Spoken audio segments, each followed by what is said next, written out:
Buenas noches con todos. Muchas gracias por unirse al evento de la Sociedad Peruana de Cancerología. Esta vez tenemos el evento virtual Cáncer de Ovario, eh, que va a ser una discusión multidisciplinaria que va a incluir médicos de las distintas especialidades para tener una visión completa de esta patología.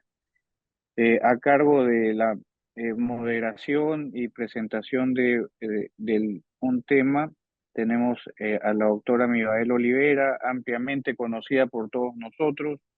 Mibael es médico oncólogo del Instituto de Enfermedades Neoplásicas y también de Oncosalud AUNA, líder en esta patología.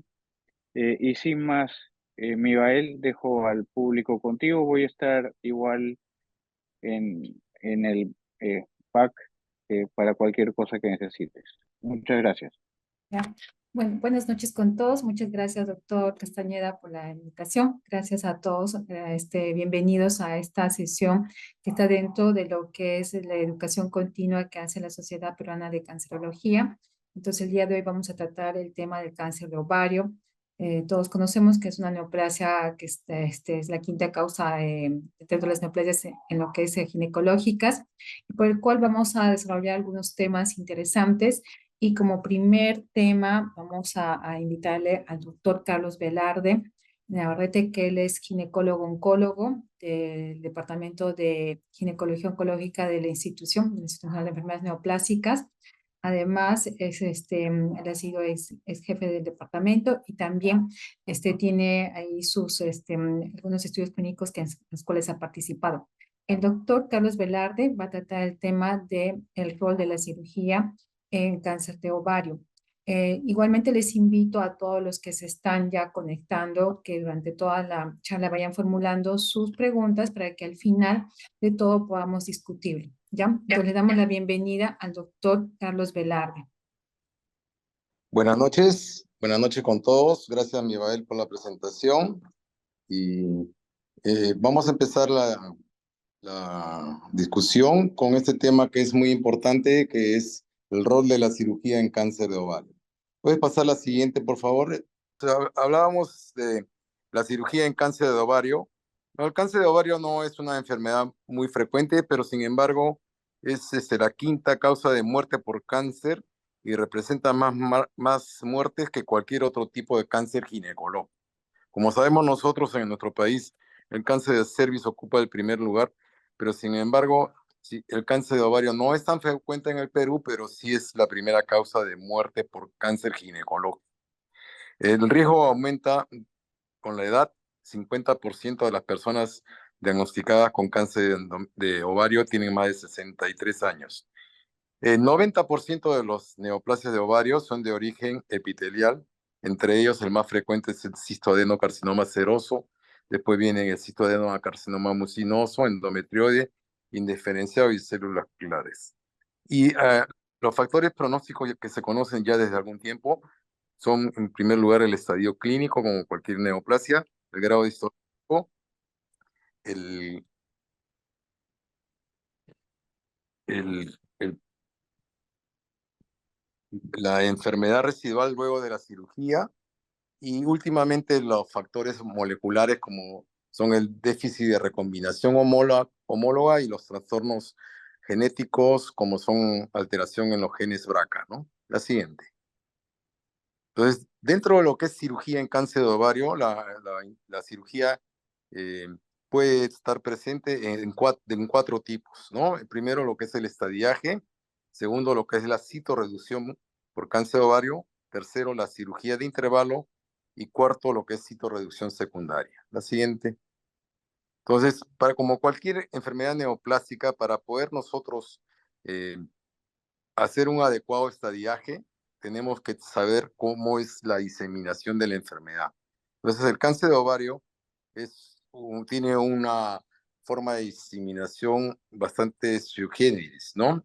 Como es un órgano que está dentro de la cavidad abdominal pélvica, el tumor crece en el ovario, eh, llega hasta la superficie del ovario y las células van a caer dentro de la cavidad abdominal pélvica y van a ver primero que nada una diseminación directa, ¿no? A través del fluido del peritoneal, se va a distribuir en toda la cavidad.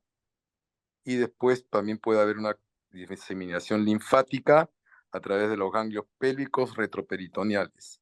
Y mucho más raro es la diseminación hematógena. La siguiente. Esto es lo más frecuente, como les decía, es la diseminación intraperitoneal. Y esta es la causa por la que la mayor parte de veces nosotros descubrimos la enfermedad en estadios avanzados, ¿no? Porque se van impregnando las células neoplásicas en toda la cavidad pélvica y abdominal y ocurre lo que llamamos la carcinomatosis, que es como la mayor parte de casos debutan, ¿no? La siguiente. Entonces, la primera intervención quirúrgica que podríamos usar en cáncer de ovario es el estadiaje, que es el término traducido del inglés del staging, ¿no? Que significa saber en qué momento estamos encontrando la enfermedad. Y esto es muy difícil encontrarlos en etapas iniciales porque es un órgano intraabdominal, intrapélvico que no da síntomas. Entonces, pero a veces tenemos nosotros la posibilidad, ya sea por una casualidad, que un paciente se tomó una ecografía o por un dolor que tuvo en la pelvis, que tuvo un dolor en la pelvis, que se puede hacer un estadiaje para ver qué estadio es. Entonces va a depender cuando tenemos nosotros una masa, un tumor en el ovario, una paciente con un tumor en el ovario, tenemos que tener en cuenta la edad, tenemos que tener en cuenta los marcadores tumorales. Si es una paciente de mayor de 50 años, pensar siempre en un tumor epitelial. Si es una paciente joven, pensar en un tumor germinal y las características ecográficas que son muy importantes en esta enfermedad, ¿no? La siguiente. Entonces, nosotros, por ejemplo, en esta fotografía vemos una tumoración y no podríamos decir a simple vista si eso es benigno o no, o es un cáncer. La siguiente. Entonces, la ecografía es uno de los exámenes auxiliares que nos va a ayudar mucho para poder saber algunas características que nos hagan sospechar que la lesión que tenemos al frente puede ser un cáncer. Y esto es importante por varias razones. Porque si nosotros sospechamos de que una paciente, la masa que tiene puede ser cáncer, necesitamos obligadamente la presencia de un patólogo en sala de operaciones para que nos pueda definir si se trata de cáncer o no, porque de acuerdo a eso va a depender nuestra cirugía en el intraoperatorio. Entonces, por ejemplo, aquí vemos una lesión con componente quístico y componente sólido. Entonces, para eso se utilizan unos criterios, la siguiente, ecográficos, que se llaman los criterios de IOTA. Estos criterios de IOTA nos van a decir qué riesgo puede tener que la masa que se está viendo en la ecografía pueda ser benigna o maligna según un puntaje que se establece, ¿no? Del 1 al 5, ¿no? Siendo el 5 una masa altamente sospechosa de cáncer cuando reúne estas características, ¿no? Por ejemplo, una masa que tiene un puntaje de 1 es aquella masa que es eminentemente quística con las paredes delgadas. Y aquella masa o aquel tumor que es multiquístico y componente sólido, ¿no? Y también tiene una alta vascularización. El ecografista nos va a decir a nosotros y nos pone este puntaje para lo cual nosotros tenemos que manejar ya sospechando que puede ser un cáncer, ¿no? Como le dije hace un momento, por dos razones, por tener un patólogo en sala y porque también tenemos que definir si ese tumor lo podemos hacer por laparoscopía o lo podemos hacer o tenemos que hacer por cirugía abierta cuando es muy grande. La siguiente. Entonces, este más o menos es un algoritmo de cómo manejar un paciente con los criterios de IOTA, ¿no? En el lado izquierdo vemos cuando los criterios son benignos, la paciente está sintomática, se puede hacer manejo conservador si el tumor no es mayor de 5 o 6 centímetros. Cuando es de bajo riesgo, puede ser manejado por un ginecólogo general, pero ya cuando tiene un puntaje 4 o 5, debe ser referido al especialista y a un centro donde se maneje cirugía oncológica, ¿no? La siguiente. Y por lo tanto es importantísimo tener el estudio de patología intraoperatorio para poder determinar el tipo de cirugía que vamos a hacer. La siguiente. Pues acá vemos diferentes masas que nosotros la enviamos al patólogo y él es el que nos va a contestar de qué se trata. La siguiente. Entonces, ¿el estadiaje en qué consiste? Cuando nosotros vemos un tumor en el ovario y no vemos enfermedad macroscópica, retiramos el tumor, lo mandamos al patólogo y nos contesta cáncer, entonces tenemos que buscar nosotros muestras de todos los sitios por donde el cáncer del ovario podría ir. Entonces hacemos una cuidadosa evaluación de las superficies peritoneales, de ver si es que hay líquido acítico, hacer lavados para ver si hay células libres en el líquido.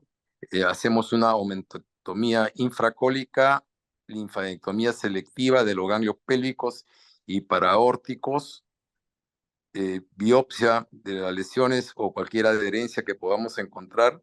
Y se puede, si no vemos nada, como le digo, hacemos en forma randomizada algunas biopsias peritoneales y completamos la cirugía si la persona no tiene deseos de conservación de fertilidad.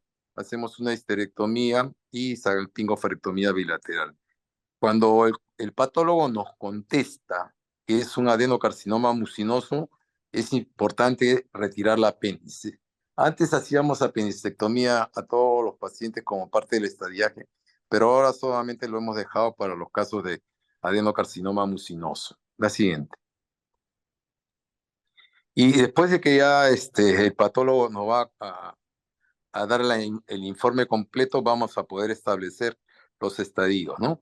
Estadio 1 es aquel tumor que está limitado al ovario, sí, en A, B y C, como consta ahí, como estadio 2 es el tumor que compromete uno o ambos ovarios, ¿no? Con extensión al útero, a la trompa de falopio, ¿no? Estadio 3, ya cuando el tumor sale de la pelvis, se divide en 3A, 3B y 3C. Y estadio 4, cuando haya metástasis, ¿no? Esto es importante para ver el tratamiento posterior. Lo sabemos nosotros, y seguramente más adelante lo va a referir la doctora Mibael, que a partir del estadio 1C, ¿no? El paciente debe recibir tratamiento adyuvante con quimioterapia. Si nos encontramos con un tumor que se encuentra en estadio 1A, ¿no? Puede quedar en observación, dependiendo que no sea un tumor de alto grado, que no sea un tumor de células claras, en los cuales sí se necesita tratamiento adyuvante. La siguiente. Entonces, ahora hemos visto que en algunos casos se puede hacer cirugía preservadora de fertilidad cuando el tumor es un estadio 1A, ¿no? Podemos retirar un ovario, hacer todas las muestras que le he mencionado, esperamos el resultado de patología. Si nos confirman que solamente es un estadio 1A, puede quedar en observación la paciente y no hay necesidad de retirar el útero ni el ovario contralateral si se ve que está sano, ¿no? La siguiente. El segundo forma de intervención quirúrgica en cáncer de ovario es, digamos, a que nos enfrentamos con mayor frecuencia, que es la paciente que viene con enfermedad avanzada, con signo de carcinomatosis. Y ahí es donde tenemos que ver si es posible hacer lo que se denomina una citorreducción primaria, ¿no? ¿Qué significa esto? Tratar de establecer si hay posibilidades de retirar toda la enfermedad. La siguiente. Entonces, se ha visto ya desde hace muchos años que la cirugía primaria que no deja enfermedad macroscópica es el factor pronóstico más importante para la sobrevida global de los pacientes con cáncer de ovario, ¿no? Entonces, la idea es estipar la mayor cantidad de enfermedad y en la medida de lo posible dejar lo que se llama un R0, o sea, que no quede ninguna célula macroscópica. Desde el año 75 se publicó el primer estudio que demostró un aumento significativo de la supervivencia general si el tumor residual es menor de 1.5. La siguiente, este tamaño de tumor ha ido cambiando, ¿no? Antes se decía que era una cirugía óptima cuando el tumor era menor de 2 centímetros. Después en otros estudios se determinó que era mejor si era menor de 1 centímetro y actualmente el objetivo es no tener enfermedad residual macroscópica. Pero en algunos casos donde no es posible, hay de todas maneras un beneficio significativo si la enfermedad es menor de 1 centímetro. La siguiente. Entonces, existen ya muchos estudios que han demostrado el efecto de la sobrevida cuando hacemos una citorreducción máxima para cáncer de ovario, ¿no? El doctor Chi, el año 2006, hizo un estudio retrospectivo en pacientes con estadio clínico 3C y se vio que la ausencia de enfermedad macroscópica después de las cirugías daba una sobrevida global de 106 meses en los pacientes. Cuando era menor de 1 centímetro, bajaba significativamente a 48 meses y cuando era mayor de 1 centímetro, aún más, ¿no? Quedando 36 meses y no se veía ningún beneficio significativo. Entonces, con este estudio se concluyó que la eliminación de toda enfermedad residual macroscópica mejora la supervivencia y debe ser el objetivo de la cirugía inicial. Si esto no es factible, debe dejarse lo menor posible, aunque conlleve además aumento de complicaciones quirúrgicas. La siguiente. Entonces, es importante que existan hospitales especializados donde se pueda inclusive utilizar la multidisciplina. A veces tenemos que recurrir a otros especialistas para que nos ayuden en hacer una cirugía óptima, ¿no? Y en estos hospitales especializados se puede llegar hasta un 75%, ¿no? De hacer resecciones óptimas. La siguiente. Entonces, a raíz de esto, surgió la pregunta si eran necesarias cirugías tan extensas, porque obviamente mientras más extensa la cirugía, más posibilidades de morbilidad tenía el paciente. Pues nosotros operamos al paciente y tenemos que hacer grandes resecciones. El posoperatorio del paciente va a ser a veces complicado y eso va a retardar el inicio de la quimioterapia. Entonces surgió la pregunta, ¿qué pasaría si no hacemos esta cirugía? La siguiente, ¿no? Es lo mismo, ¿no? O sea, nos está diciendo que hasta 2 centímetros, como se decía antes, la enfermedad residual podría mejorar. Más de 2 centímetros no afecta el pronóstico. La siguiente, ¿no?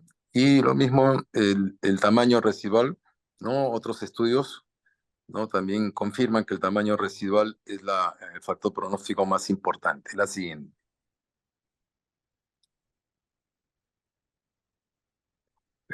La presencia, lo que dificulta un poco de hacer una cirugía óptima es cuando hay enfermedad en la parte superior del abdomen, sobre todo al nivel del diafragma, ¿no? Y el esfuerzo quirúrgico máximo va a mejorar la supervivencia, pero se debe ser hecho en hospitales especializados. La siguiente. Entonces, a raíz de esta dificultad a veces para lograr una cirugía óptima, surgió otro tipo de intervención quirúrgica que se llama la cirugía de intervalo, ¿no? Que lo que hace es determinar si es posible hacer una cirugía óptima o si va a quedar enfermedad macroscópica para tratar de ver otra forma de abordaje de la enfermedad inicialmente, ¿no? La siguiente.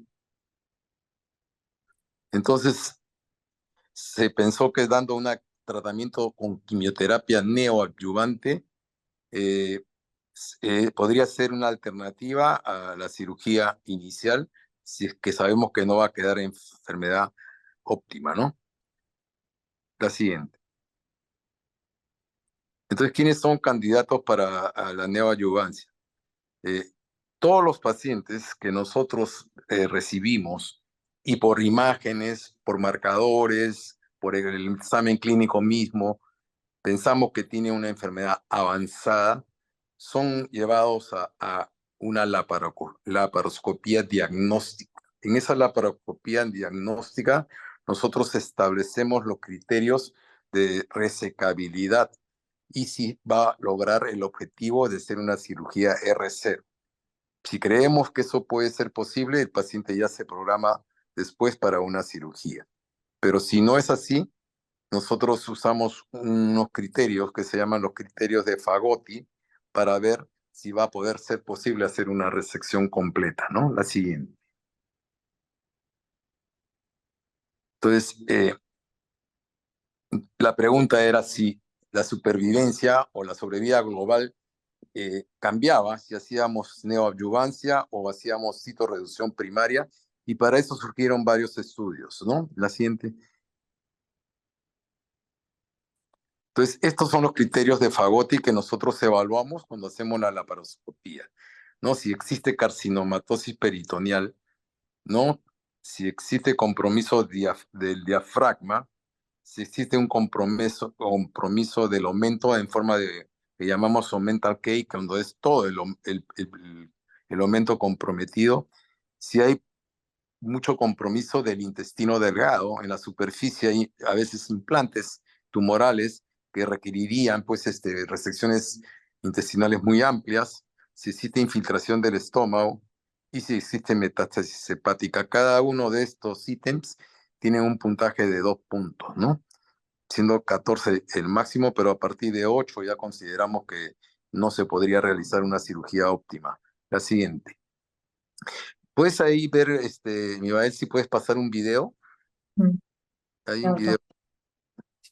tengo que dejar de compartir, no te esperen. Compartir. Hay un video de un par de minutos que es cómo hacemos nosotros la valoración de la enfermedad a través de la laparoscopía, empleando estos criterios de Fagot, ¿no? Es un video bastante ilustrativo de cómo es que se presentan los pacientes mayormente. Mm. Pues, compartir. Sí, sí. ¿Pueden ver? Sí, está muy bien. Entonces, nosotros vemos ahí, por ejemplo, lo que es la enfermedad peritoneal. Ven todo el peritoneo lleno de tumor, ¿no? Enfermedad sobre el intestino, que es el otro punto que había mencionado, ¿no? El intestino tiene enfermedad tumoral, eh, que sería imposible retirarla por completo, ¿no? Ese es el segundo criterio. El tercer criterio es el que estamos viendo, enfermedad en el diafragma, ¿no? Todo el diafragma por encima del hígado, vemos que está lleno de enfermedad tumoral, ¿no? Después vamos, ahí se ve enfermedad sobre el hígado, ¿no? Que también es otro criterio de Fagotti para ver si se puede hacer cirugía R0 o no.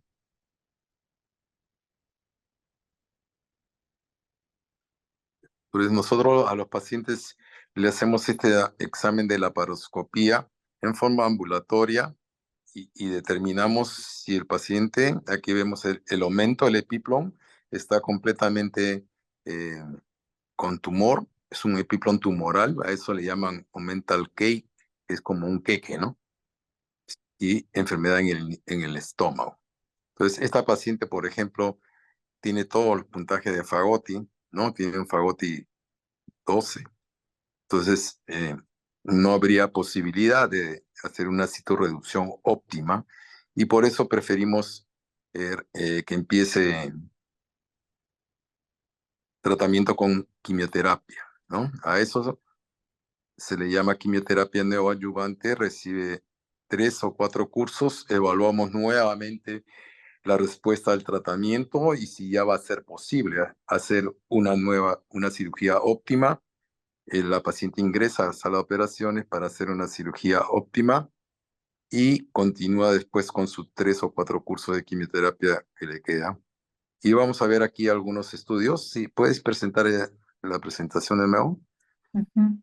Vamos a ver algunos estudios que han demostrado que es una alternativa importante en el manejo de los pacientes con cáncer de ovario avanzado. ¿no? La cirugía de intervalo. Entonces, podemos hacer este tipo de intervención sin disminuir la tasa de sobrevida, sin disminuir la eficacia de hacer inicialmente una cirugía óptima. ¿Recibe? Sí, pásale el siguiente slide, por favor. ¿Recibe? Ujú. En la presentación que estábamos. Ahí. Sí ve, ¿no? No, no se ve. No. Nos quedamos en el video, Jabuti. ¿Mm? ¿Ahora ven? No, Nada. nada. Ay, Dios, ahora vamos a... Ay, que no soy tan buena en esta cosa. Ya. Ahora creo que sí ven, ¿no? Sí, ponlo en presentación, sí. Sí, ahora sí ven. Ujú. Sí, Sí, pero ¿no? ¿Ven? está- sí, ahí sí está bien. Entonces, el primer estudio fue este de Leor, que hubo eh, como conclusión de que hacer neoadyuvancia y cirugía de intervalo no era inferior a hacer cirugía óptima. La siguiente, ¿no? Entonces empezaron a aparecer nuevos ensayos de quimioterapia neoadyuvante como alternativa a cirugía primaria en estadio 3 o 4 por cáncer de ovario, ¿no? El primer estudio que mostró que no era inferior, no era mejor, pero tampoco era inferior. La siguiente, aquí hay algunos estudios con diferentes cantidades de pacientes. Vamos a pasar rapidito esto porque al final hay un resumen, ¿no? Donde están todos. Este es otro, ¿no? Y todos demostraban lo mismo, ¿no? Este es el metaanálisis, el otro estudio del 2015, y todos demostraban que la neoadyuvancia no es inferior a cirugía inicial en cáncer de ovario con un seguimiento a largo plazo y que puede haber un beneficio en la supervivencia, ¿no?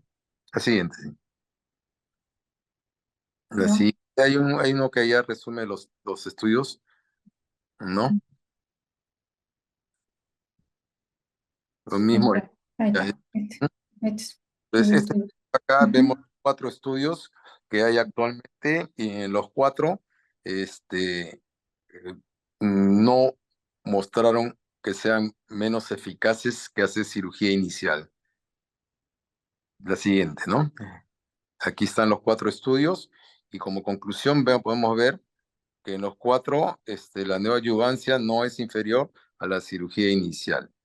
Entonces, en base a esto, es que ya se tuvo un consenso y actualmente ese es el manejo usual de los pacientes con cáncer de ovario avanzado. Si no es posible hacer una cirugía inicial, R0 es preferible iniciar neoadyuvancia, cirugía de intervalo y después de eso continuar con la quimioterapia. La siguiente, ¿no? Sin embargo, si bien es cierto, no mostró inferioridad, hay algunos datos contradictorios, por eso en algunos centros especializados siguen insistiendo con cirugía inicial que con neoadyuvancia, ¿no? No, estos datos contradictorios hacen que todavía no sea aceptada en todo el mundo. Sin embargo, la neoadyuvancia induce a una menor morbilidad posoperatoria porque no se hace cirugía tan grande y, y después de la quimioterapia podemos hacer una mejor tasa de resección. La siguiente.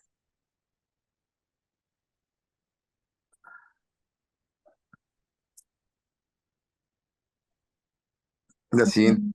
Y la otra intervención que hacemos los cirujanos es en los casos donde ya hay recurrencia, que es en la mayor parte de los pacientes con cáncer avanzado.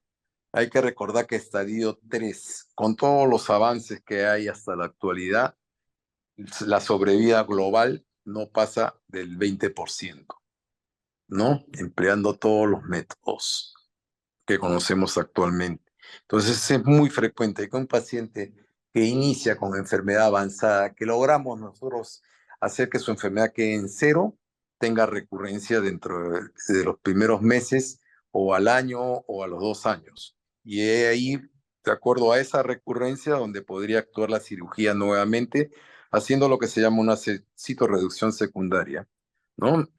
Como dice ahí, 75-80% de los pacientes con cáncer, que debutan con cáncer de ovario avanzado van a tener, después de todo el tratamiento que les he mencionado, recurrencia, ¿no? Y vemos si la citorreducción podría ser aplicada. ¿Y cuándo se puede aplicar? La siguiente, ¿no? Se puede aplicar cuando hay algunos criterios. Por ejemplo, el periodo de recurrencia. Cuando es muy temprano, el pronóstico es muy malo, ¿no? Cuando la recurrencia mientras más tiempo haya pasado desde que terminó el tratamiento a la recurrencia, es mejor el pronóstico del paciente, ¿no? No se debe hacer cirugía citorreductora secundaria si hay carcinomatosis. Generalmente la citorreducción secundaria la dejamos para cuando la recurrencia es en un solo sitio y donde otra vez tiene valor lo que se llama la cirugía R0. O sea, si yo sé que voy a operar esa recurrencia y voy a retirar toda la enfermedad, el paciente puede ser llevado a sala de operaciones. Pero si eso no es posible, es preferible que se reciba algún esquema de tratamiento, dependiendo de cuándo ha sido la recurrencia, si se puede insistir con las mismas drogas o cambiar a un esquema de segunda línea, ¿no? La siguiente. Entonces, como conclusiones, la citorreducción secundaria completa R0 está asociada a una mejor sobrevida. Existen diferentes scores para identificar adecuadamente a los pacientes para lograr la resección R0. Nosotros usamos el criterio de Fagotti. La selección de pacientes, pues obviamente está relacionada a un mejor pronóstico. La siguiente. Ya. Bueno, como conclusión final diremos que el cáncer de ovario es una enfermedad mortal y el tratamiento inicial óptimo del cáncer de ovario avanzado sigue siendo un tema de debate. Hasta la fecha se han realizado 4 ensayos controlados aleatorios que compararon neoadyuvancia con cirugía inicial, con resultados no concluyentes donde 2 demostraron no inferioridad, uno no logró demostrar no inferioridad y uno no logró demostrar superioridad. Las tendencias han demostrado que la neoadyuvancia es cada vez más aceptada entre los ginecólogos oncólogos como una alternativa a la cirugía inicial, pero se necesitan más ensayos controlados aleatorios para evaluar también la eficacia como impacto a largo plazo de neoadyuvancia como tratamiento primario. ¿Es la última, creo? Sí, bueno, ahora vamos a escuchar la segunda parte, que es también sumamente importante en relación al tratamiento del cáncer de ovario, lo que viene a ser el tratamiento médico, ¿no? Que en los últimos años ha sufrido bastante variación y tenemos a 2 muy buenas especialistas para que nos ilustren al respecto. Muchas gracias. No, muchas gracias, doctor, por su presentación. Entonces, ahora, bueno, igual les invito a a los doctores que están conectados, que vayan pensando en sus preguntas para poder hacerlo al final de la exposición. Entonces, bueno, ahora, bueno, el doctor un poco ya me ha introducido. Yo voy a hacer la siguiente presentación. Ya, bueno, esperen, ya me han presentado. Voy a dejar un ratito de compartir para poder continuar con el tema. Bueno, agarrando otras cosas, pero bueno. Sí, yo creo que sí ven, ¿no? La presentación. ¿Sí? ¿Ven? Sí se ve, doctora. Ya. Sí, Bueno, se ve. entonces, bueno, yo voy a continuar con el siguiente tema que me tocaba hablar en esta sesión del cáncer de ovario que el día de hoy estamos tratando dentro de lo que son los de educación médica continua de la Sociedad Peruana de Cancerología. Entonces, me tocó hablar sobre oncología de precisión en cáncer de ovario. Esto en base a lo que en los últimos años va cambiando el tratamiento, sobre todo en oncología, lo que era un tratamiento generalizado a un tratamiento ahora de precisión en base ya a estudios moleculares. Entonces, un poco para poder la introducción, hasta hace, digamos, 10 años, el tratamiento del cáncer en general era de acuerdo al sitio anatómico, ¿no? Si tenía un cáncer de mama, un cáncer de ovario, un cáncer de cervix, era el tratamiento basado sobre todo en la clasificación del TNM, que era el tamaño del tumor, el compromiso ganglionar y si había la metástasis. Después del año 2013, cuando ya tuvimos lo que es el genoma del Atlas humano y también con los adelantos que se han dado tanto en imágenes como el PET-scan o en la patología, con lo que es el estudio ya no solamente de la citología, sino también de lo que es el NGS, el estudio ya a nivel de lo que son el ADN, el RN y las proteínas. Entonces el tratamiento ha evolucionado y ahora el tratamiento ya está con la tendencia a ser un tratamiento dirigido de acuerdo a las alteraciones moleculares que pueda tener. Entonces, así que probablemente una alteración que es común tanto en ovario, en mama o en páncreas va a recibir el mismo tratamiento. Entonces, ahora en cáncer de ovario, esto está cambiando el tratamiento, como vamos a ver, de acuerdo a lo que les voy a exponer. Primero, la oncología de precisión, que bueno, está cambiando mucho el tratamiento en general, sobre todo, está mucho más en la base de la determinación de la base de las biopsias, no solamente del tejido, sino que también se van utilizando ahora incluso las muestras de sangre para poder ver ahí el DNA circulante, ¿no? En las células circulantes.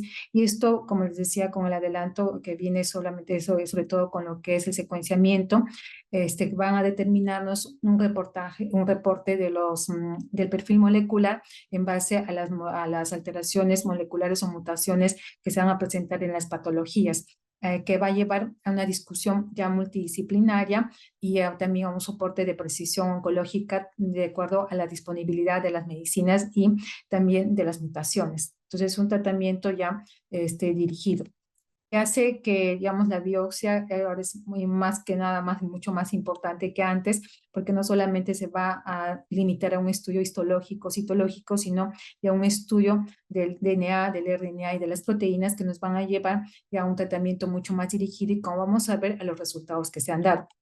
En cáncer, esto ha empezado en general en oncología en los años 70, cuando los doctores Janner, Ronlet, Peter Nowell y Kugnus Cookson se dieron cuenta, sobre todo en la leucemia mieloide crónica en las células, que había una fusión del cromosoma 22 con el cromosoma 9 que conformaba lo que es el BCR-ABL y que este gen era sensible a un tratamiento con el imatinib, ¿no? Que bloqueaba a esta fusión y como vemos, los pacientes que tenían esta fusión y que recibían el tratamiento con el imatinib tenían mejor supervivencia libre de progresión y también global.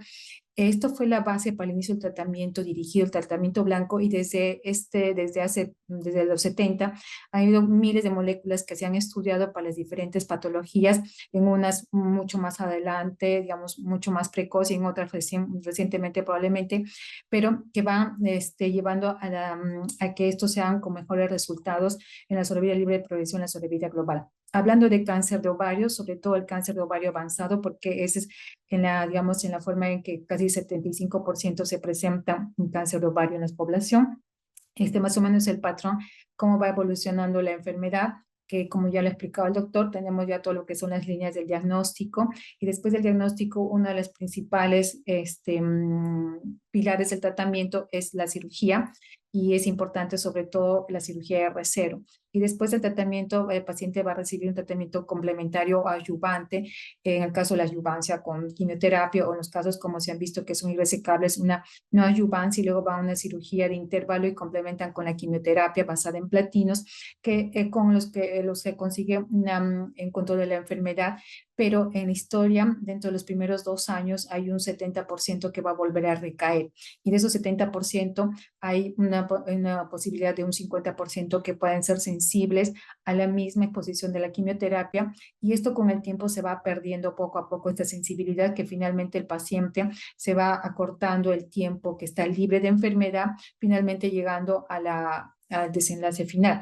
Y hay otro grupo de pacientes que son de mal pronóstico, en los cuales estos periodos van a ser muy cortos, que van a tener el peor pronóstico. Este es más o menos la evolución de la enfermedad y durante muchos años se ha ido estudiando, aparte del tratamiento, o sea, con la quimioterapia no adyuvante, adyuvante, qué alternativas más ofrecer para poder alargar ese periodo libre de enfermedad y conseguir probablemente lo que queremos que quede la enfermedad mínima residual, ¿no? Entonces, dentro de esto hay diferentes, digamos, instrumentos que nos puedan ayudar. Uno de ellos fue lo que se propuso después de la cirugía y la quimioterapia, el tratamiento de mantenimiento para poder mantener para poder mantener o lograr que haya una enfermedad mínima residual.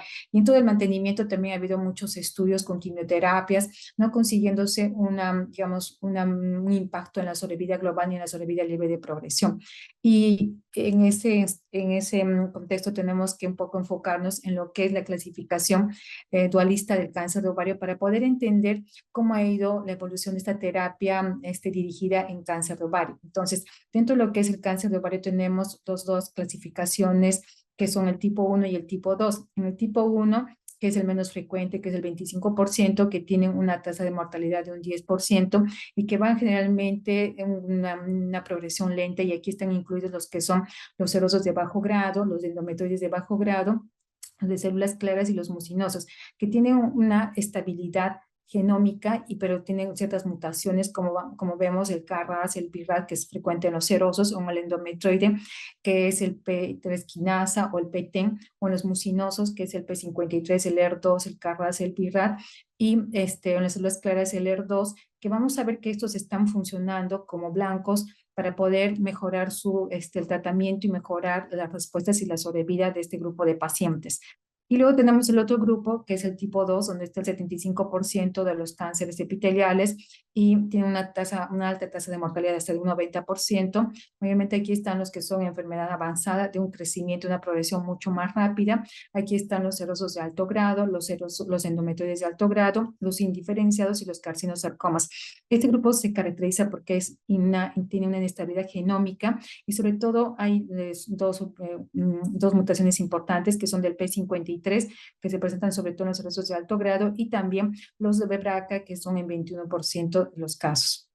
Entonces, teniendo en cuenta esta clasificación, vamos a ver que de acuerdo se está viendo qué tratamientos son sensibles. Así sabemos, por ejemplo, los pacientes que son serosos de alto grado van a tener una alta sensibilidad en la quimioterapia, sobre todo en base a platino, y también se están estudiando otros como son los inhibidores PAR o también los receptores de folato, tanto que los que son los serosos de bajo grado son resistentes a la quimioterapia, y esos son más susceptibles, más sensibles al tratamiento con terapias con hormonales, de acuerdo a los receptores que son de estrógeno, progesterona, y se está viendo que probablemente también pueden tener otros factores como son del mesotelioma.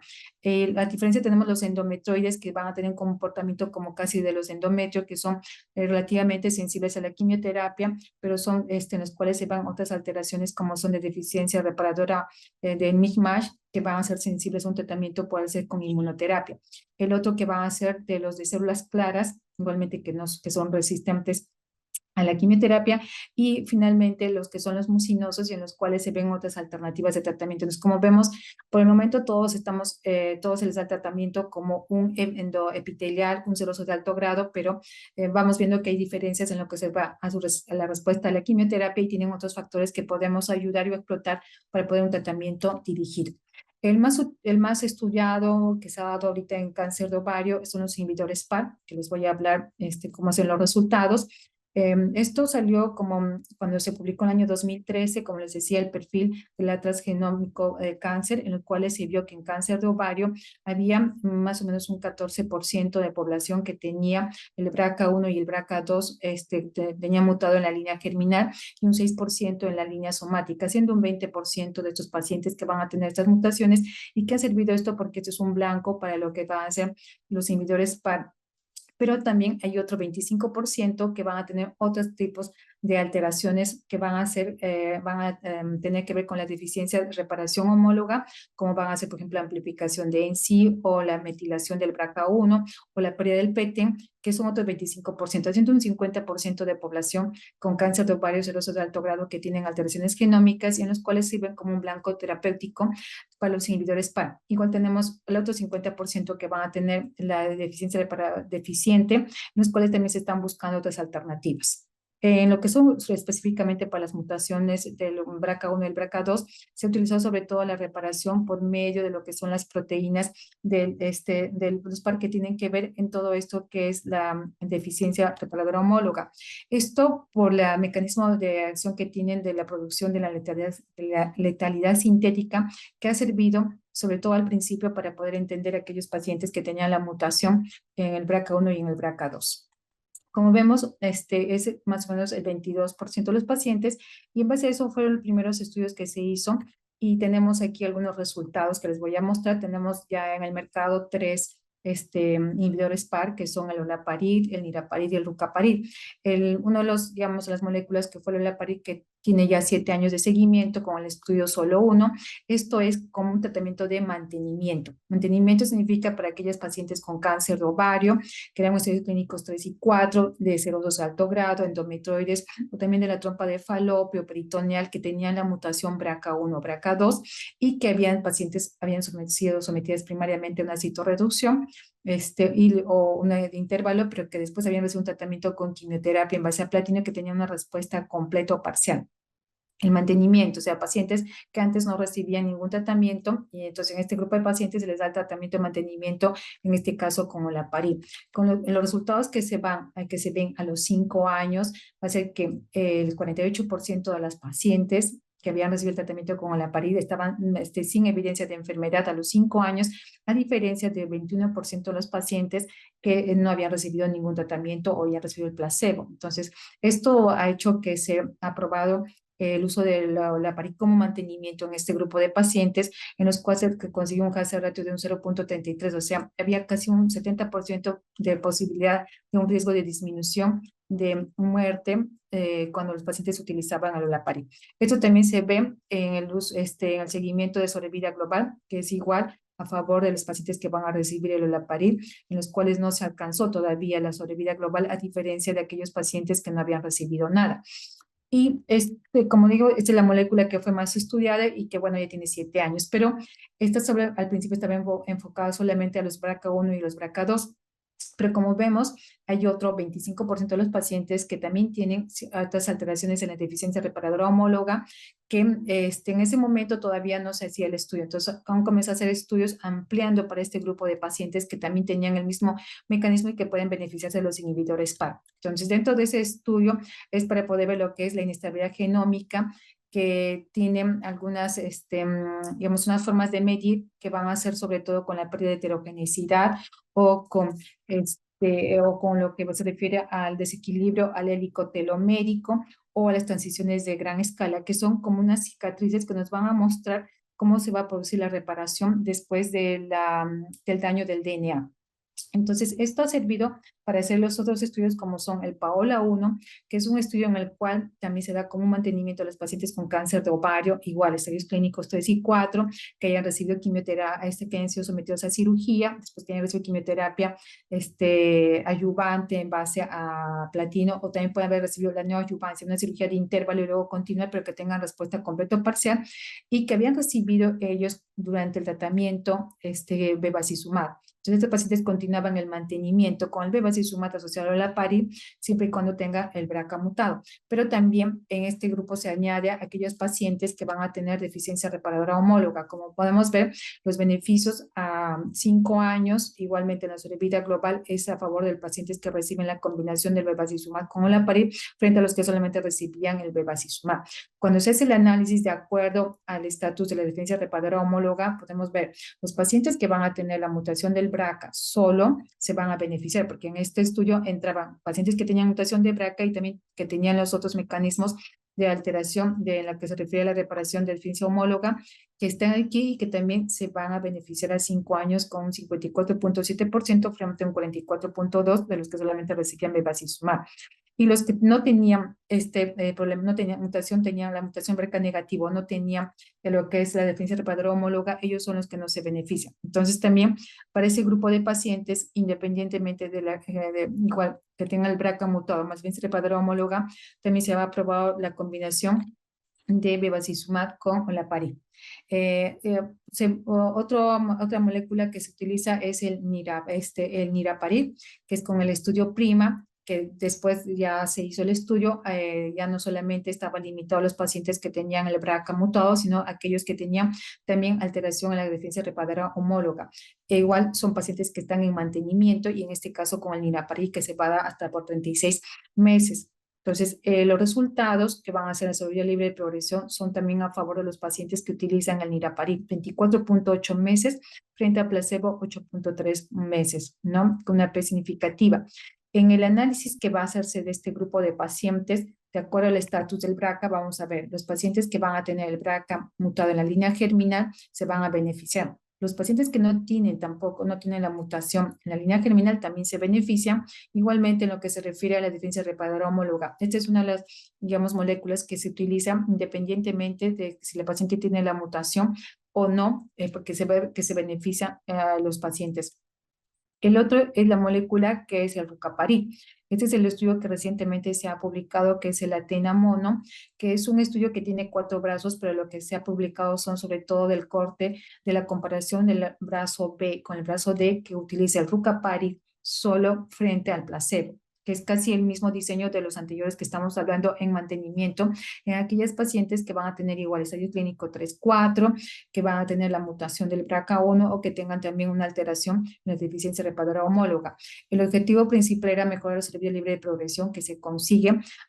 Este estudio, como recientemente tiene un análisis a 3 años, vamos a ver 56.3% para los pacientes que reciben el rucaparib frente a un 35% para los pacientes que reciben solamente placebo, ¿no? Con una P significativa y un hazard ratio también de casi un 53% del riesgo de morir de aquellos pacientes que recibían el rucaparib. Cuando se hace el análisis de acuerdo no solamente a la mutación del BRCA, sino también la deficiencia reparadora homóloga, porque ya es casi cubriendo al 50% de la población que tiene alguna alteración en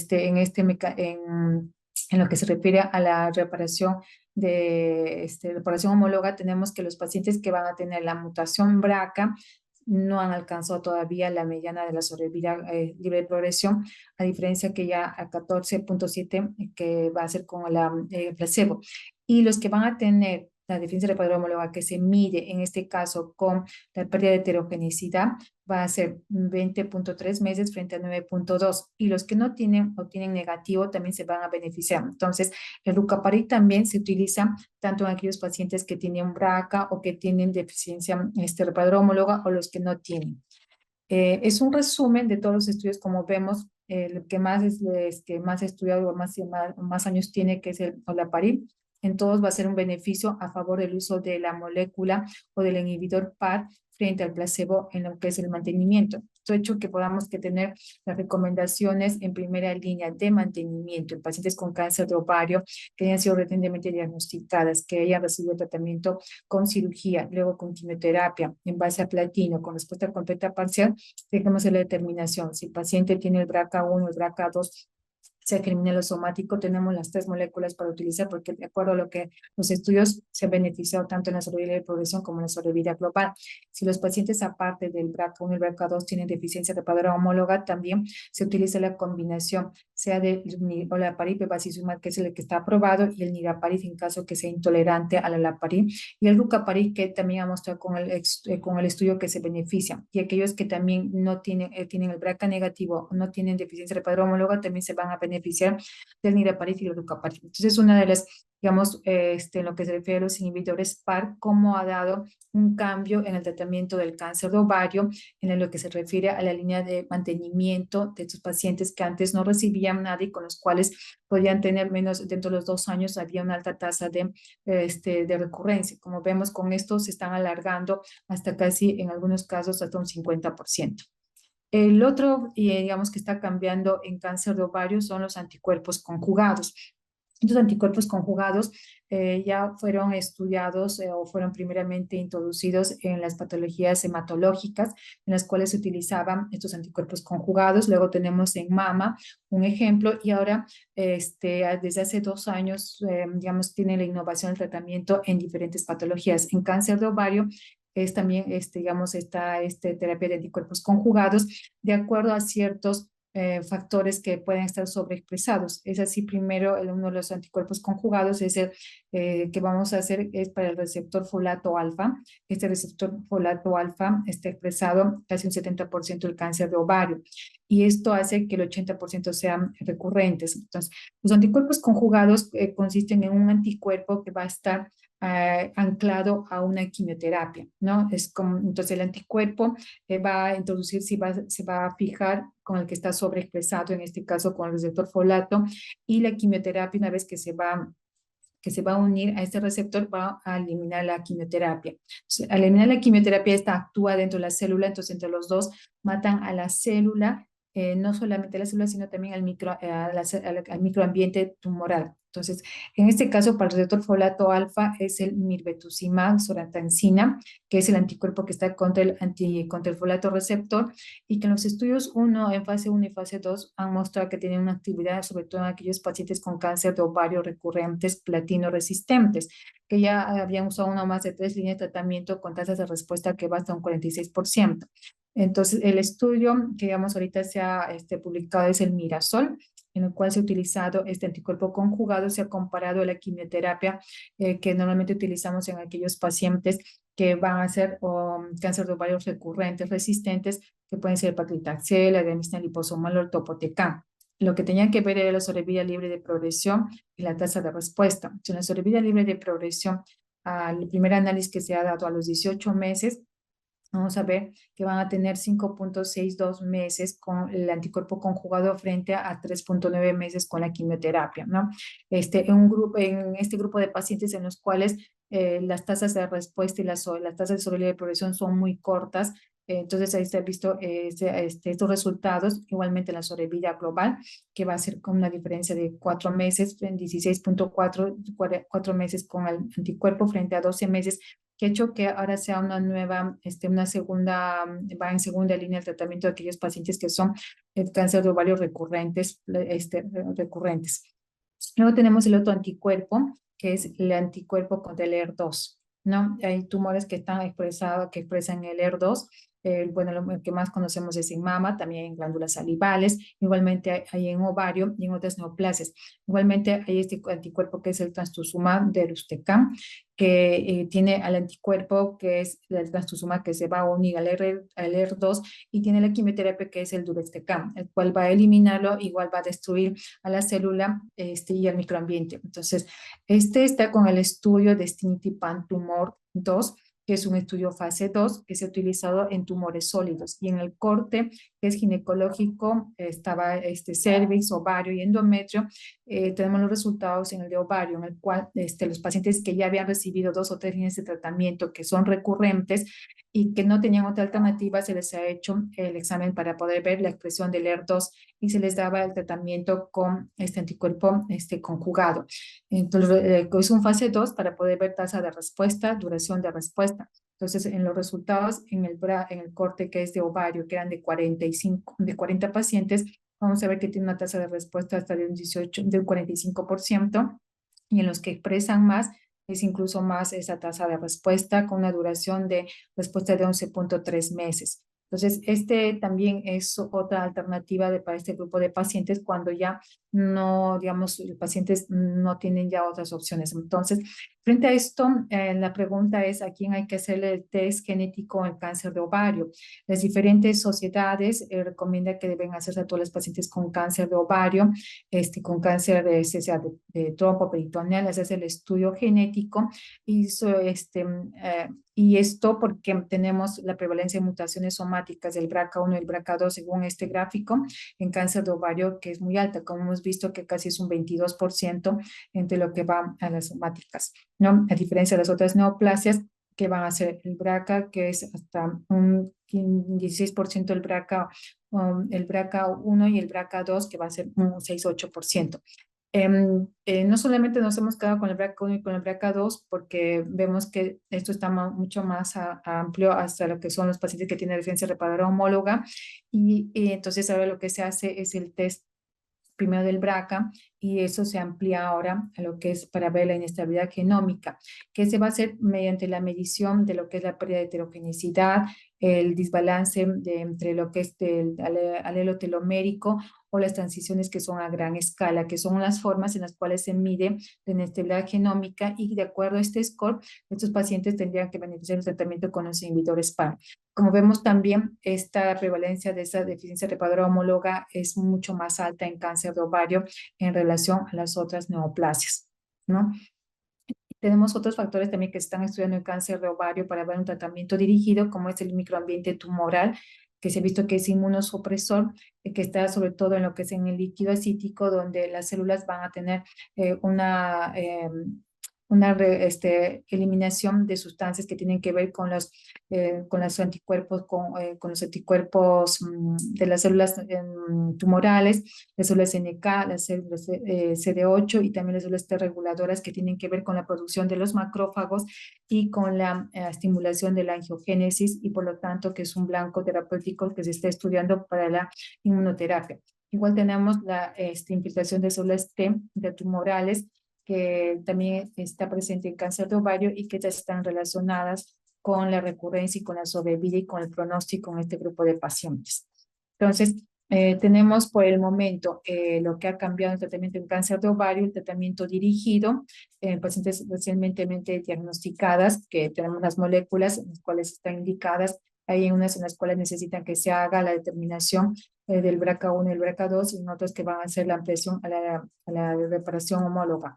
Igualmente, en el tratamiento del cáncer de ovario recurrente tenemos a los anticuerpos conjugados, a los que tienen como biomarcador la expresión del factor del factor tisular alfa. Tenemos el trastuzumab deruxtecan para los que tienen expresión del ER2, en algunos casos de los pacientes que van a tener inestabilidad microsatelital o para el pembrolizumab, igualmente para los que van a tener deficiencia reparadora homóloga, estos en segunda línea en pacientes con cáncer de ovario. Entonces, esto ha cambiado mucho el tratamiento, y lo que se plantea que probablemente en un futuro cambiemos de lo que se da solamente el tratamiento en base a la quimioterapia en forma neoadyuvante, después y después una cirugía de intervalo, una cirugía inicial y después la quimioterapia, y pasar solamente a observación, a probablemente un tratamiento de un diagnóstico ampliado con las imágenes, con la patología, con un estudio genético, y de acuerdo a esa evaluación determinar el tratamiento, que puede ser probablemente con una quimioterapia neoadyuvante, una inmunoterapia, una terapia asociada después de la cirugía, y luego continuar con un tratamiento de mantenimiento para poder alargar el mayor tiempo posible que el paciente pueda estar sin evidencia de enfermedad y por tanto mejorar su sobrevida global.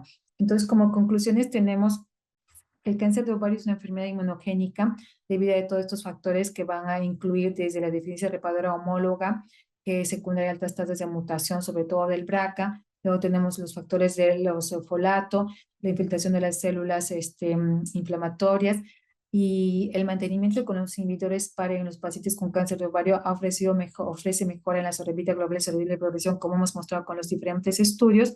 Asimismo, la presencia de los anticuerpos conjugados todavía en cáncer de ovarios recurrentes están mostrando también resultados positivos en la sobrevida global y en la sobrevida libre progresión. Y es importante que para poder realizar una oncología de precisión individualizada necesitamos priorizar muchos más estudios clínicos con tratamientos innovadores, y también de poder definir biomarcadores predictivos. No, muchas gracias. Y solamente como mensaje que podemos mejorar la sobrevida de los pacientes, es necesario tener un acceso a una atención basada en evidencia. Muchas gracias por vuestra atención. Entonces, ahora vamos a continuar con la presentación del último tema. Les voy a presentar para el siguiente tema a la doctora Katia Roque Pérez, que ella es médico-oncóloga, que trabaja en el Departamento de Medicina Oncológica, y ella nos va a presentar la evidencia científica y experiencia en la vida real con olaparib. Damos la bienvenida a la doctora Roque. Buenas noches, doctora. Muchas gracias por la presentación. Gracias a la sociedad y a AstraZeneca por la invitación.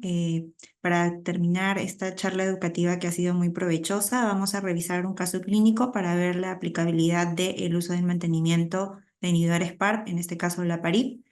en nuestra práctica diaria y cómo debemos de hacer la evaluación de las pacientes con cáncer de ovario. Bien, el caso clínico se trata de una paciente mujer de 48 años que ingresa en diciembre del 2018. Tenía una historia familiar de cáncer importante, tía paterna con síndrome de mama ovario, padre con cáncer de próstata, abuela materna con cáncer de mama y tía materna con cáncer de mama. Ella ingresa, ya había sido operada en otra institución, tuvo una citorreducción óptima que le realizaron una histerectomía más salpingo-oferectomía bilateral, apendicectomía, omentectomía infracólica y resección parcial de ilio. La patología fue como resultado un adenocarcinoma seroso de ovario de alto grado con estadio clínico 3C. Y en este punto vendría la primera pregunta, no sé si el doctor Velarde podría ayudarnos a contestar o dar su opinión en este caso, teniendo en cuenta la extensión de la cirugía, que tuvo resección parcial de ilio. ¿Usted hubiera preferido que esta paciente vaya a cirugía primaria o de repente que vaya a quimioterapia o cirugía de intervalo? Sí, doctora. Bueno, como le mencioné, siempre va a ser mejor una cirugía inicial siempre y cuando sea óptima. Entonces, si el médico o el informe con el que llega la paciente dice que no quedó enfermedad macroscópica, yo creo que la cirugía que han realizado es la correcta, ¿no? Ok, doctor. Sí, teniendo en cuenta también de que, bueno, es una paciente joven, que aparentemente no tenía comorbilidades, ¿no? Y, bueno, tuvo una resección parcial de ilio que no le generó mayores comorbilidades también en el seguimiento. Y bueno, acá sí ya sería la siguiente pregunta de repente para que puedan participar todos. En este caso, o de manera general, ¿qué biomarcadores le solicitaríamos a esta paciente que tiene un carcinoma seroso de alto grado? Me parece, Lilian, si puedes ayudarnos a proyectar la encuesta para que puedan participar. Solo tienen que marcar la alternativa que crean que ustedes que es la adecuada.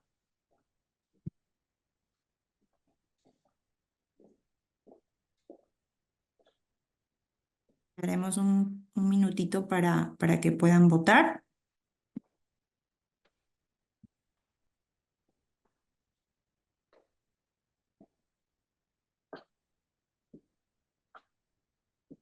Ok, Aquí dice el anfitrión, los panelistas no pueden votar. No sé que si sí, será- nosotros no podemos votar, sí, pero solo, solo los participantes. bueno. Mm, Yo creo que ya, Lilian, ¿puedes proyectar los resultados? Ok, bueno, en relación a la primera pregunta, el 70% de los participantes le pedirían una mutación BRCA y una mutación, perdón, y la prueba de déficit de reparación homóloga, ¿no? Y un 20% le pedirían el BRCA somático y el germinal, y un 10% le pedirían primero la mutación del BRCA somático, y si es negativo ya le pedirían la mutación o el estudio germinal. Bien, en sí, en realidad una respuesta correcta para esta pregunta no va a depender más que nada del acceso que tengamos, ¿no? Lo que recomiendan las guías, bueno, antes se recomendaba que soliciten, en la guía del 2023 de ESMO, recomendaban que soliciten mutaciones del BRCA y también los estudios de inestabilidad genómica mediante el déficit de la recombinación homóloga. Sin embargo, ya en febrero del 2024 han actualizado el consenso de recomendaciones de ESGO y de ESMO, en donde recomiendan solicitar la mutación de BRCA somática y germinal desde el inicio, ¿no? Y reservar la prueba de déficit de recombinación homóloga para las pacientes que sean BRCA wild type, o sea, BRCA negativo, ¿no? Y bueno, un poquito para saber, como habíamos mencionado, lo de la parte del acceso, ¿no? En este caso, en la gran mayoría de centros cuentan con el apoyo para poder realizar el testeo de manera externa, pero muchas veces nos damos en la disyuntiva que es dosar primero, si dosar la prueba germinal o pedir la prueba en el tumor, ¿no?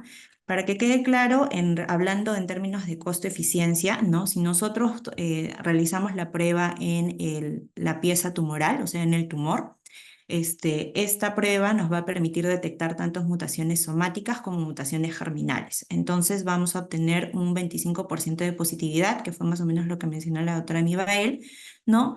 Y a este 25% de pacientes, pues le podríamos ampliar con una prueba germinal para poder ver si es que tiene un riesgo de cáncer familiar y poder hacer la consejería genética, ¿no?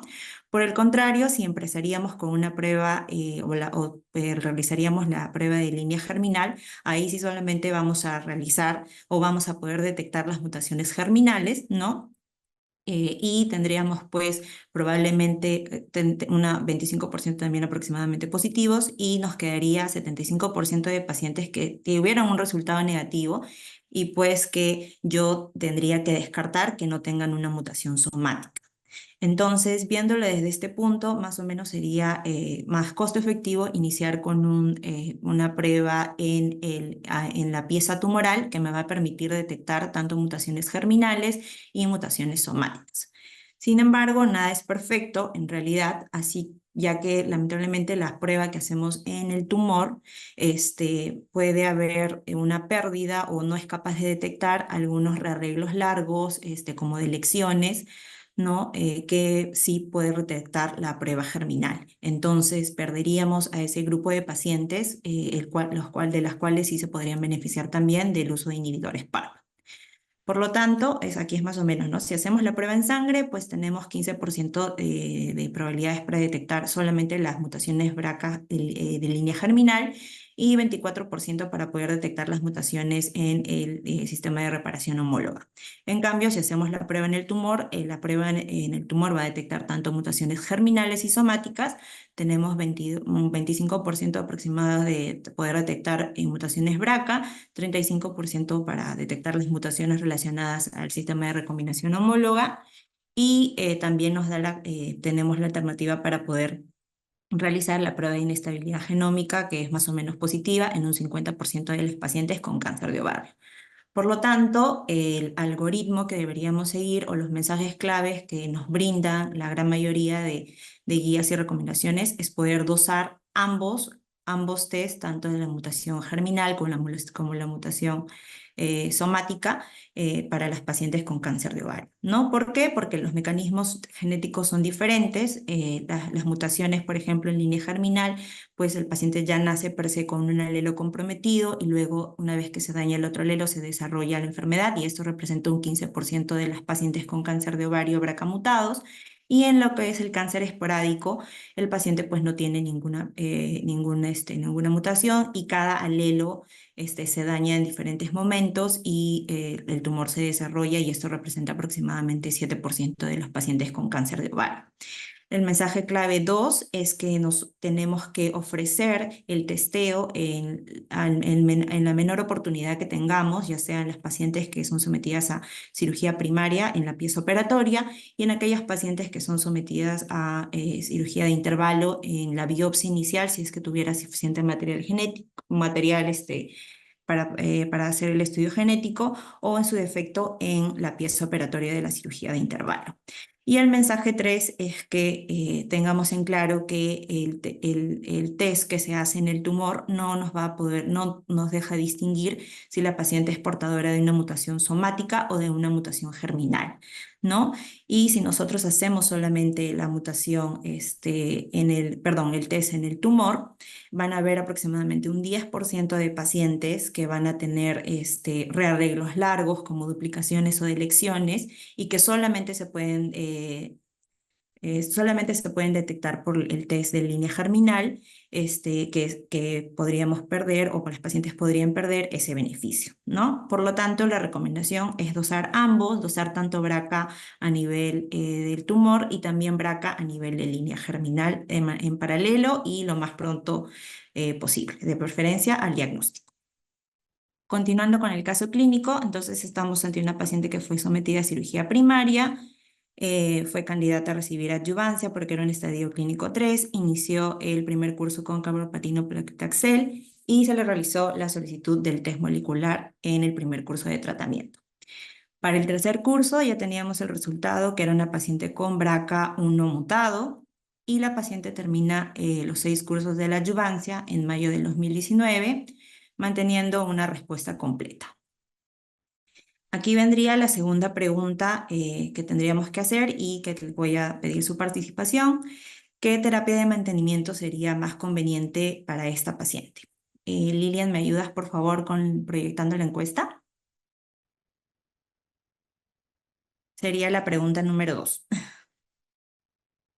Momentitos más para ya poder tener los resultados.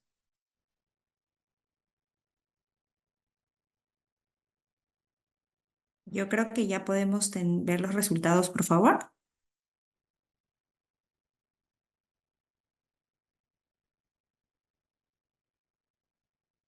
Ok, en este caso el 80% de los participantes contestó de que la paciente le darían de terapia de mantenimiento a la paciente olaparib, un 20% apostó por bevacizumab más olaparib y esas eran las respuestas. Bien, en realidad tenemos diferentes opciones para la terapia de mantenimiento en las pacientes con BRCA mutado, ¿no? Pero básicamente tenemos que centrarnos en los escenarios o de repente algún tipo de algoritmo práctico que podamos seguir. En este caso tenemos una paciente que ha sido sometida a una cirugía primaria, ¿no? Y los diferentes estudios, incluyendo solo uno que lo vamos a ver más adelante, categorizan o subdividen los grupos de acuerdo a los outcomes también de que han sido quirúrgicos, ¿no? Si quedó enfermedad residual o no quedó enfermedad residual. En este caso, en nuestra paciente, pues tenemos una paciente que fue sometido a cirugía primaria, lo cual es un factor de bajo riesgo, que tuvo citorreducción óptima, o sea, no quedó enfermedad residual en la cirugía, que también es un factor de bajo riesgo, y por lo tanto, y bueno, y fue candidata a adyuvancia, ¿no? En este caso, las alternativas para mantenimiento, pues tenemos en pacientes BRCA mutadas, olaparib con o sin bevacizumab, podría ser una opción como el estudio solo uno o con bevacizumab como el estudio Paola, ¿no? Y en este caso, nuestra paciente recibió mantenimiento con olaparib, ¿no? En junio del 2019, la paciente inicia la terapia de mantenimiento, 300 miligramos 2 veces al día, cursa como intercurrencias con una anemia grado 1, que no requirió ni suspensión de dosis, ni reducción, ni nada. Y en julio del 2021 la paciente termina el mantenimiento y se ha mantenido en controles hasta la fecha, manteniendo una respuesta completa y ya tiene pues una sobrevida libre de recurrencia desde el diagnóstico de 5 años, 9 meses y una sobrevida global desde el diagnóstico de 7 años, 9 meses, ¿no? Entonces, sin mayor toxicidad, teniendo una calidad de vida adecuada, ¿no? Y este es un ejemplo de cómo tomar las decisiones correctas y hacer el trabajo multidisciplinario pues puede dar estos resultados en nuestras pacientes. Ahora sí, la última pregunta. ¿Cuál es la toxicidad más frecuente con olaparib? Lilian, ¿me ayudas porfa con la encuesta? Ok. Yo creo que ya podemos proyectar las respuestas.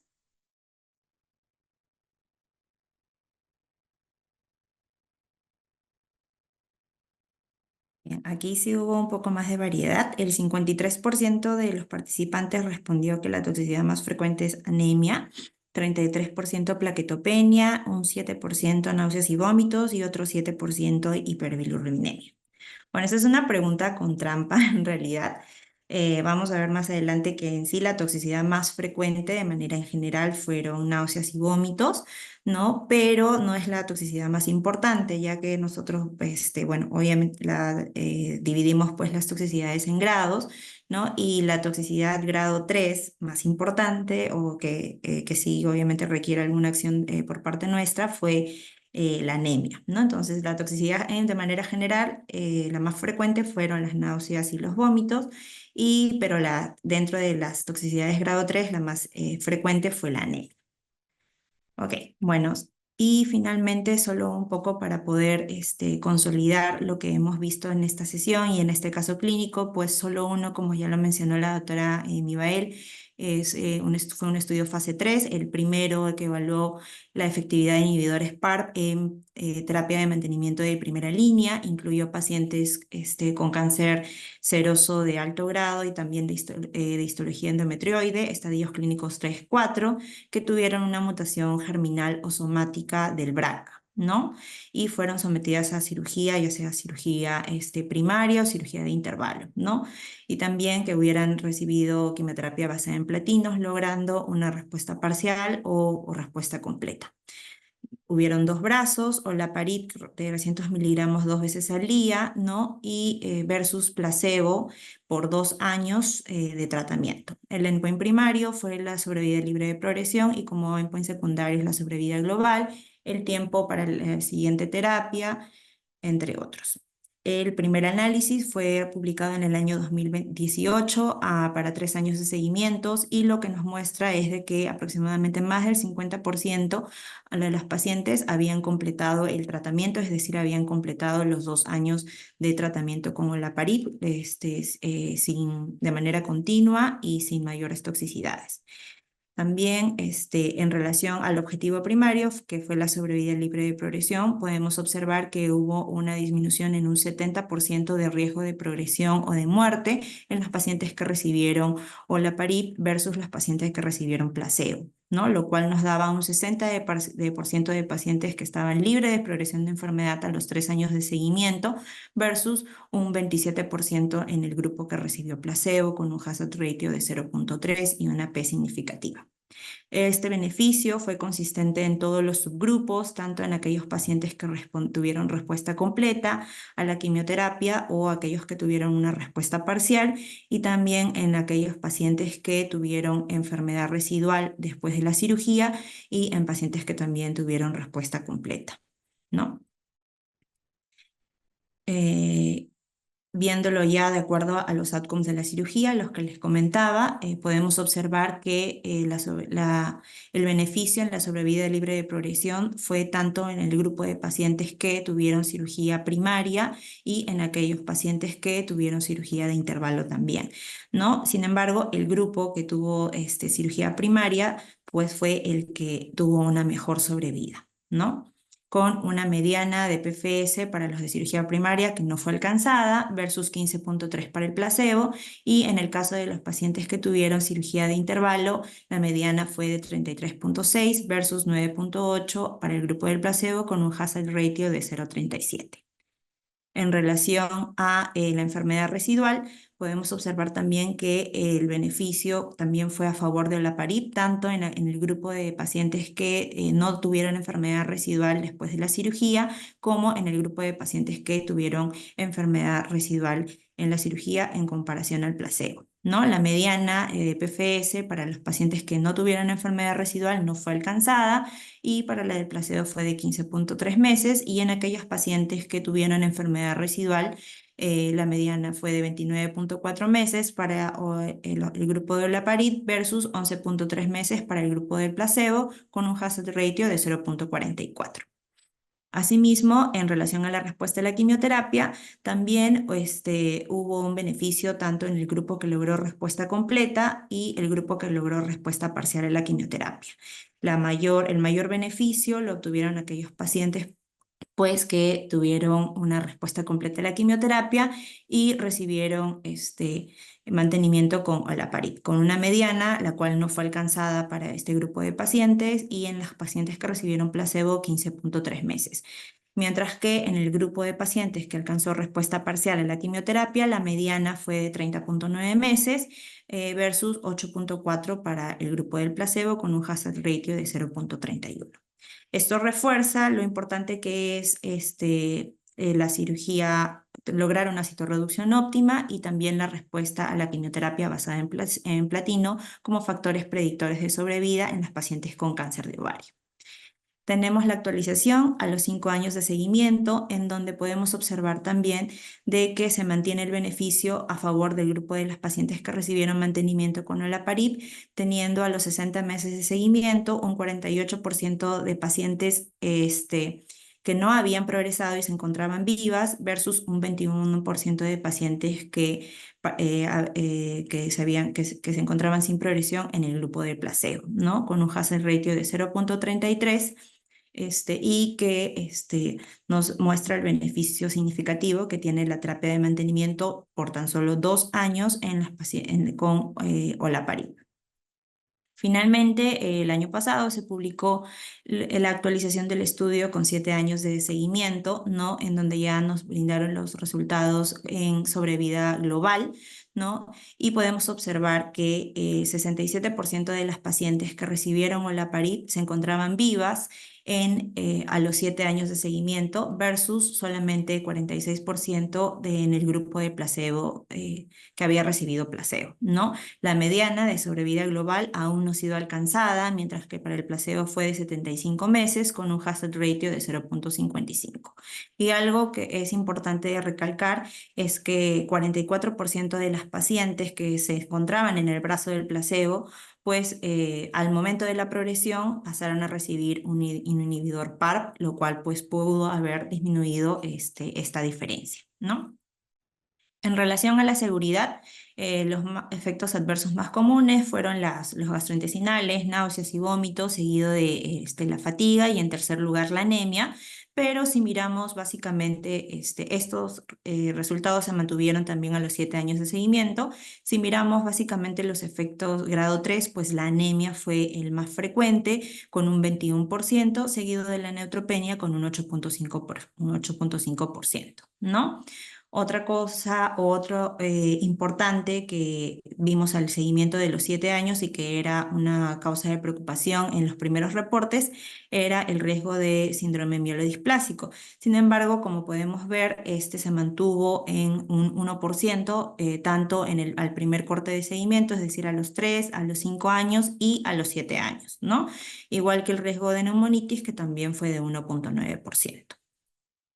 En relación a la calidad de vida, que es otro outcome importante, no se encontraron diferencias significativas en aquellas pacientes que recibieron olaparib versus las pacientes que recibieron placebo.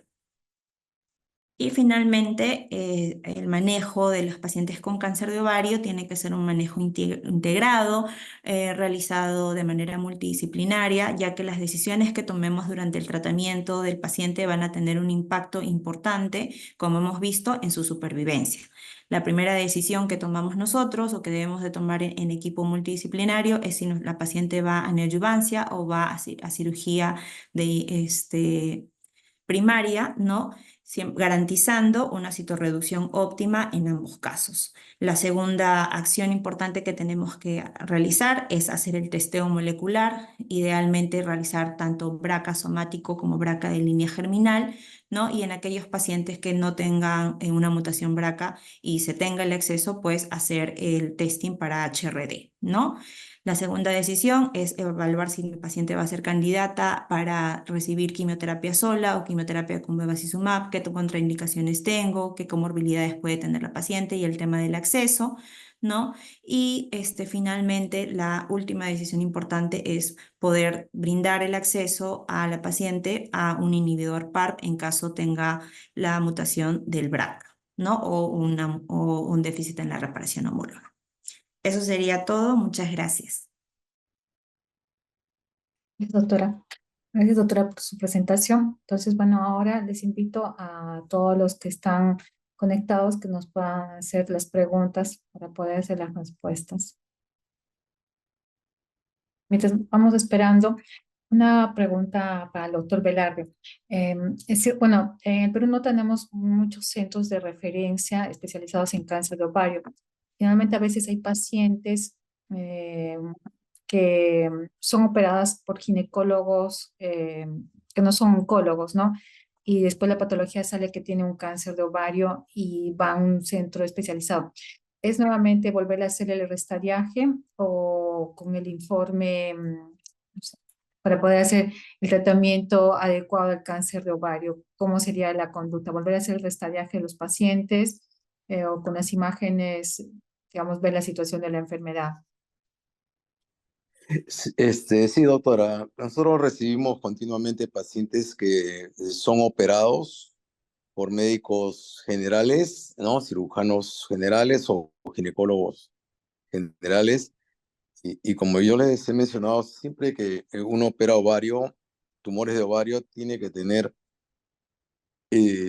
el patólogo en sala de operaciones, ¿no? Tener un examen de patología intraoperatoria y el médico tiene que estar preparado para hacer lo que es necesario hacer en los pacientes y no tener que volverlos a operar. Ahora con el uso cada vez más frecuente de la laparoscopía, vemos también pacientes que son operados y muchas veces los médicos que no manejan la parte oncológica piensan que si el marcador está negativo ya es suficiente para pensar, para decir que el tumor no es maligno. Y eso no es así, ¿no? Tenemos pacientes, los marcadores tumorales no son 100% sensibles ni 100% específicos.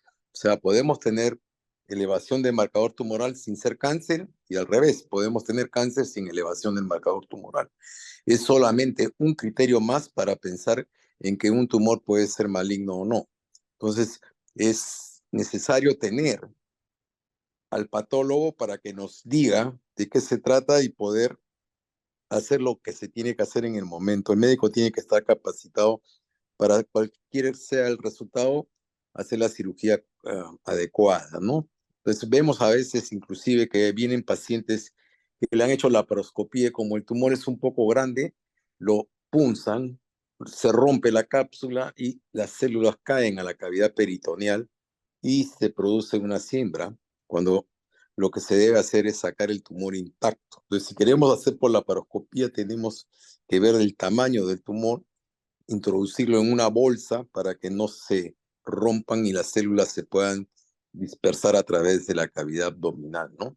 Entonces, solamente hacemos estadiaje cuando no se ha hecho inicialmente y el médico ha esperado después de que el paciente se da de alta recibir el estudio de patología y se da con la sorpresa que es un cáncer. El paciente tiene que ser operado nuevamente para hacer el estadiaje, ¿no? Doctor, muchas gracias. Hay una pregunta de los asistentes que dice, ¿cuál es el rol de la citorreducción secundaria? Saludos. Al doctor Velar. Sí, ¿cuál es el rol de la citorreducción secundaria? La En pregunta cáncer, que hace. en cáncer de ovario hay citorreducción secundaria, terciaria, cuaternaria y podemos llevar infinitas cirugías y el rol va a depender, como mencioné, de algunas situaciones particulares de cada paciente, ¿no? Primero, va a ser más efectiva cuando la recurrencia es única y se puede llegar nuevamente a una cirugía R0, cuando el intervalo de la recurrencia, mientras más prolongado sea, mejor va a ser el pronóstico de hacer una citorreducción secundaria. Entonces, se hace citorreducción secundaria en estos casos, cuando nosotros tenemos recurrencia como carcinomatosis y no vamos a poder ayudar en nada con la cirugía, la paciente tiene que entrar a un esquema de tratamiento segunda línea que le llamamos, ¿no? Con ya sea quimioterapia o, ¿no? Y la citorreducción solamente está secundaria, está solamente hecha en casos en que podamos hacer nuevamente una cirugía R0. Doctor, doctor, muchas gracias. Una pregunta para la doctora Roque. Bueno, ahora en los últimos años ya, yo creo que en Perú ya se está haciendo la determinación del BRCA y también se hace el uso del olaparib. En esta realidad, ¿sabe más o menos cuánto es la incidencia que tenemos del BRCA1 y el BRCA2 en nuestra población?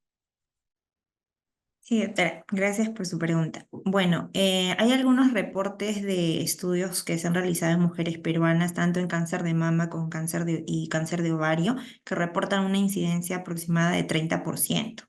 En la experiencia que tenemos en el instituto, nosotros ya hemos testeado aproximadamente un poco más de 70 pacientes con cáncer de ovario, de las cuales tenemos una tasa de positividad en un 29%, que también es muy similar a lo que se reportó en ese estudio peruano.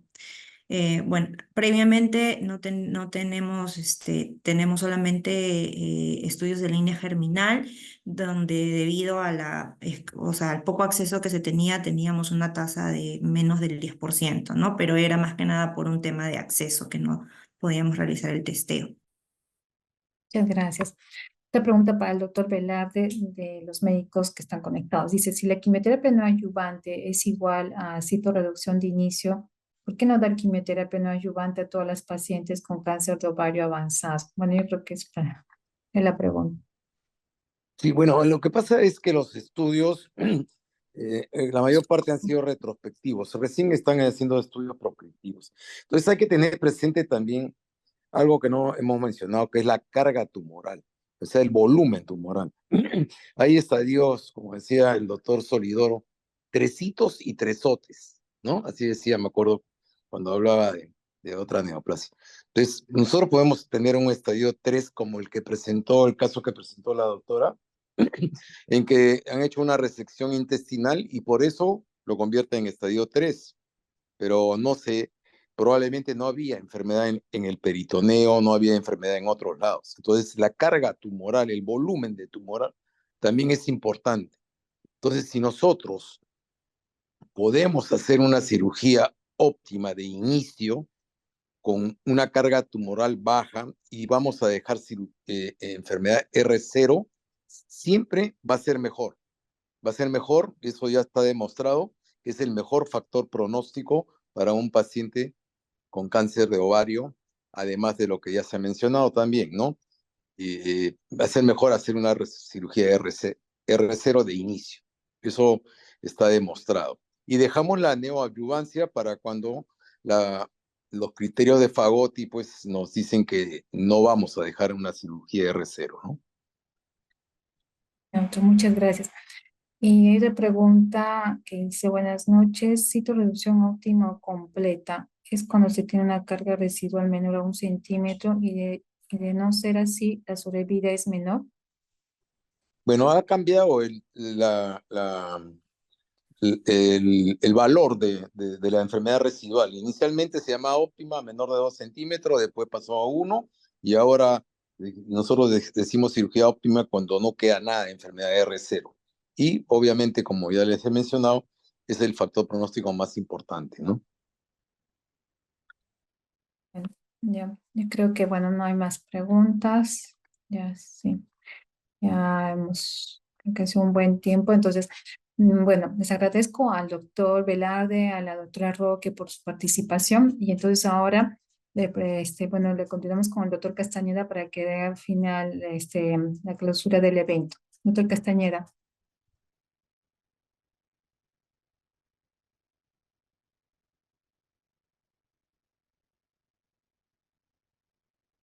Castañeda. Damos por finalizada la exposición. Les agradezco Sí, mucho. Mibael. Ya, doctor. Sí, ¿Para aquí qué estoy. pasa? Discúlpame la demora. No se preocupe, Felicitaciones doctor. por el evento, a todos los ponentes y muchas gracias. Muchas Buenas gracias. noches. Gracias. Muchas gracias, doctores. Muchas Gracias, gracias. Buenas noches doctores. con todos. Buenas Gracias. noches. Buenas noches.